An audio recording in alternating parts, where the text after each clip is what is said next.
అసలు ఒక్కొక్క క్యారెక్టర్కి ఒక్కొక్క బీజిఎం వదులుతుంటే సీట్లలోంచి లేచి డ్యాన్స్లు ఆడుతున్నాం. ఫస్ట్ చిక్కిట్టు చిక్కిట్టు చిక్కిట్టు చిక్కిట్టు అంటుంటే థియేటర్లో కుర్చీలలో ఎవరు కూర్చోలే. ఒక రిలీజ్కి ఎలా అయితే సెలబ్రేట్ చేసుకుంటారో అట్లా వచ్చి అందరు డ్యాన్స్లు వేసిరు స్క్రీన్ ముంగట. అంత బాగుండే. అనిరుద్ధ్ మాత్రం అబ్బా ఒక్కొక్క క్యారెక్టర్కి ఒక్కొక్క బీజిఎం అన్న. ఎస్పెషల్లీ బెస్ట్ బీజిఎం అంటే ఉపేంద్ర కొట్టిండు. తక్కిట్ట తక్కిట్ట తదిమి అనుకుంటూ ఒక క్లాసికల్ దింపిండు. అసలు వేరే లెవెల్ ఉండే. అమీర్ ఖాన్ గెస్ట్ రోల్ కూడా చాలా బాగుండింది. అంటే అది మేబీ మార్కెట్లోకి దింపడానికి, సౌత్ ఇండియా మార్కెట్లోకి అమీర్ ఖాన్ ఇంట్రడ్యూస్ చేయడానికి అయి ఉండొచ్చు. అంత ఇంపార్టెంట్ రోల్ ఏం కాకపోయినా కూడా అమీర్ ఖాన్కి ఇచ్చినంత రోల్ వరకు మాత్రం బాగుంది. ఆయన యాక్టింగ్ కూడా చాలా బాగుండింది. అన్న హీరో రజనీకాంత్, నాగార్జున అన్న ఇది చెప్పడానికే వెయిట్ చేస్తున్నా నేను. నాగార్జున కింగో అంతే కింగో అన్నా.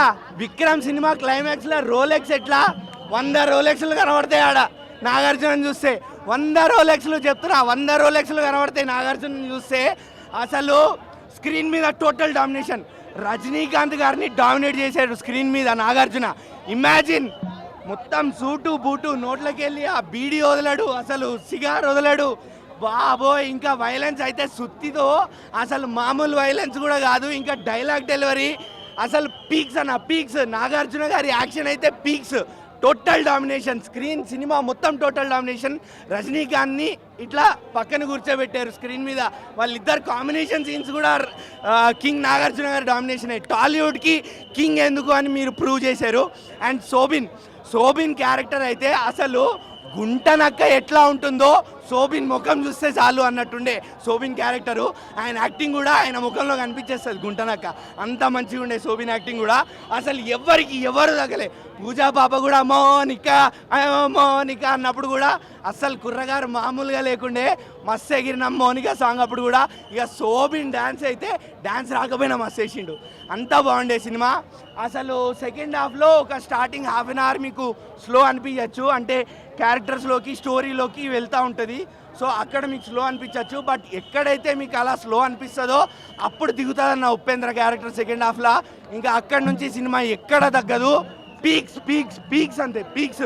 ఎస్పెషల్లీ ఉపేంద్ర దగ్గర స్టార్ట్ అయ్యే తెలియదు కానీ రజనీ గారి స్వాగ్, ఆయన స్టైల్ కానీ, మ్యూజిక్ కానీ, రజనీ గారి హీరోయిజం, మేనరిజం కానీ అని చాలా బాగుంటుంది. నాగార్జున గారి క్యారెక్టరు 60% ఆఫ్ ద ఫిలిం బాగుంటుంది. ఆయన చాలా బాగా చేస్తారు. ఆయన స్టైలింగ్ కానీ, ఒక క్రూయల్ విలన్ లాగా చేయడం కానీ కొత్తదనంగా ఉంది. కానీ సెకండ్ హాఫ్కి వచ్చేసరికి ఆయన క్యారెక్టర్ కూడా కొంచెం డల్ అయిపోతుంది అనమాట.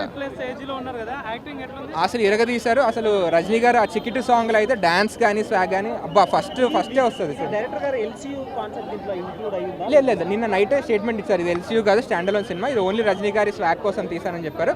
ఓకే అంతవరకు బాగుంది. కానీ రజనీ గారి స్టార్డమ్ వరకు సినిమా నిలబెడుతుంది అంటే కష్టమే కదా. ఒక స్టోరీ ప్రాపర్గా సెకండ్ హాఫ్కి వచ్చేసరికి కొంచెం కనెక్టివిటీ మిస్ అవుతుంది అనమాట. ఫస్ట్ హాఫ్లో స్మగ్లింగ్ అంటారు, ఇంకొక ఇష్యూ ఉంటుంది, సత్యరాజ్ గారి మెయిన్ కాన్సెప్ట్ ఉంటుంది. సెకండ్ హాఫ్కి వచ్చేసరికి మల్టిపుల్ ఆర్క్స్ ఓపెన్ అయినట్టు అనిపిస్తుంది అనమాట. రజనీ గారిని చాలా బాగా చూపిస్తారు. నాగార్జున గారి స్టైలింగ్ అయితే సూపర్. రజనీని మించి, అంటే రజనీని ఆయన మోడర్న్ లుక్లో ఉంటారు. రజనీ గారు నార్మల్ సగటు మిడిల్ క్లాస్ మనిషిలా ఉంటారు. రజనీ గారు ఒక రిచ్ ఈవిల్ స్మగ్లింగ్ సిండికేట్ ఓనర్లా ఉంటారు. అసలు అదే స్టైలింగ్ అయితే చాలా బాగుంది. విక్రమ్ కలెక్షన్స్ని మేబీ అంత కలెక్షన్స్ గురించి చెప్పలేం కానీ ఆ రేంజ్ సినిమా అయితే కాదు ఇది. కలెక్షన్స్ రావచ్చు మేబీ రజనీ గారి స్టార్డంతో రావచ్చు. కానీ యాజ్ అ స్టోరీ పరంగా, యాజ్ అ ప్రాపర్ ఒక ప్రేక్షకుడిగా చూస్తే నేను ఎంటర్టైన్ కాస్త అయ్యాను. కానీ కాస్త అయితే మిస్ అయింది మనకు మార్క్. రజనీ గారు చాలా బాగా చేస్తారు. మోనికా సాంగ్ బాగుంది. రజనీ గారి చికిటి సాంగ్లో చాలా బాగా డ్యాన్స్ చేస్తారు. కానీ జస్ట్ యావరేజ్, అబోవ్ యావరేజ్ అని చెప్పొచ్చు.